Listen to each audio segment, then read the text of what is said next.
Thank you, Mr. President, and thank you for inviting me back to Durham. It's always lovely. I was president 52 years ago. It's always lovely to be invited back, and also to have a debate in the church. Of course, the reason why we sit facing each other in the House of Commons was that actually Edward VI in the 16th century put us in the chapel there in the Palace of Westminster. So ever since, we've had that sort of two-party system facing each other. So how wonderful to have a debate in such an historic place. And I agree with the proposal of the motion that when I was here, we had wonderful politicians, you wouldn't have heard of them now, like Lord Peart. I remember going down the mines locally. I remember the old Labour Party. And I agree with the proposal of the motion that much has gone wrong with the Labour Party in terms of becoming a sort of Remainer, London liberal, sort of woke organisation. And they've lost track with their working class roots. And I agree with the proposal of the motion that one of the reasons why support for the Labour Party has declined dramatically, not just in this country, but all over Europe, is because of mass immigration, which of course has resulted in workers having to compete for jobs, finding it more difficult to get more housing. So all that, I agree with the proposal of the motion. But there must be some sort of rigour in these debates. The debate is not should the Conservatives lose the next election, or are the Conservatives a load of rubbish, or did we not do as well in the last government as we should have done?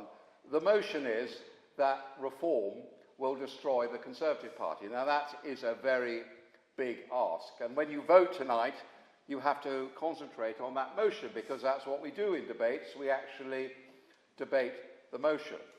So I will address that point.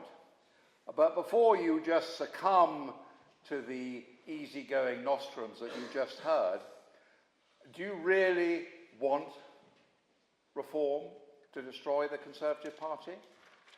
You know, you may be impressed with Nigel Farage. You may think he's as he is, a charismatic politician. But dig a bit deeper. Are you really impressed with the membership of Reform? Have they got dozens of people who've worked in the public sector, who've been ministers, chairmen of select committees, experience? What sort of people are they? What is their platform?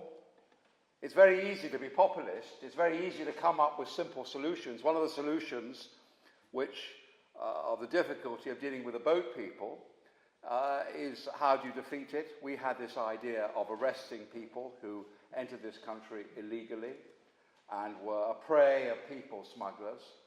We had an idea, which is perfectly sensible, of arresting them and deporting it. We were delayed and delayed by human rights lawyers, the courts.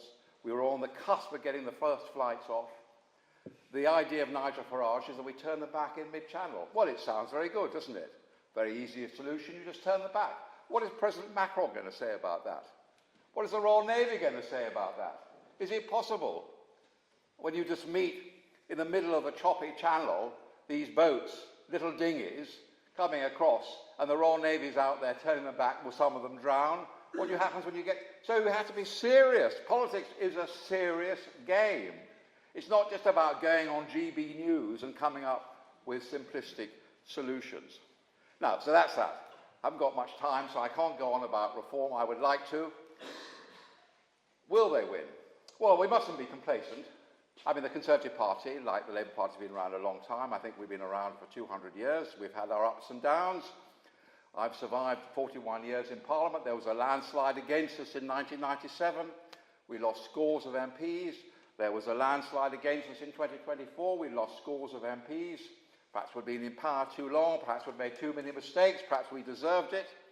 But we live to fight another day. And politics, as I say, is a serious business. We're developing policies to deal with these very strong immigration points. And mass immigration, for instance, is something that we have to deal with. But if you're Prime Minister and you're making difficult choices, for instance, Nigel Farage was very cross with us for having a lockdown. But if you're Prime Minister and the Chief Medical Officer says, oh, Prime Minister, 500,000 people are going to die unless you have a lockdown, or if the Treasury say that we can't keep the NHS going unless we have some sort of immigration of care workers, these are serious and difficult points that we were grappling with, and now the Labour Party is grappling with. So will reform wipe out the Conservative Party? I doubt it. I really do doubt it.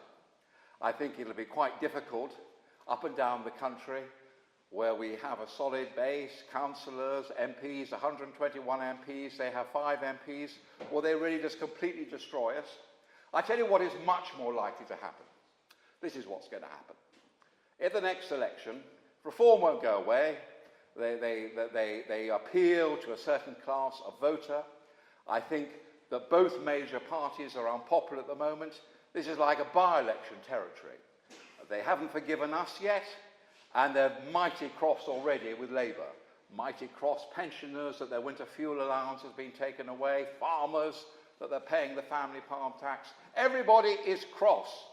And so it's very easy to think, to hell with the major parties, this is like a by-election, and that's why the opinion polls are showing Reform riding high. But a general election is a choice.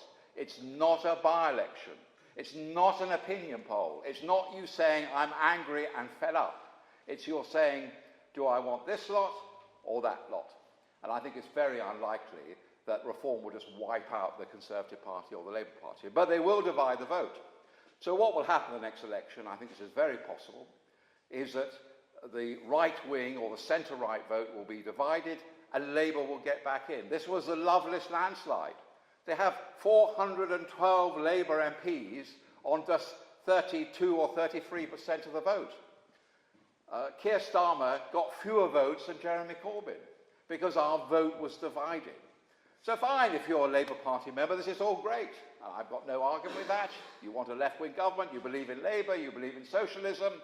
Hooray for Reform, because it's dividing the centre-right vote. And I think that is bad for democracy. Whatever your views are, I think there should be an alternative. I don't think they're going to destroy us, but I do think, therefore, and I'll end on this point, that given that our policies are so similar on immigration, on the NHS, on many other things, maybe we should think about an electoral alliance so that we give them a clear run in the 100 seats or so where they're second to Labour up in the northeast and other areas like that. We give them a clear run, they give us a clear run, and that we don't then have another Lovelace landslide. We don't give Labour a free card. So my parting point to you is that you may be angry. And I agree with what we just heard from the proposer. It is appalling that we haven't built enough housing for young people. It is dreadful that there's been too much immigration, although there are reasons behind it. But I do appeal to you that to think very carefully on this and to, whatever your political point of view is, do you really want the alternative to this government, the alternative, the vote to be divided and to Keir Starmer to be given another 5 years in power with just 33% of the vote? That's what I put to you. Thank you very much.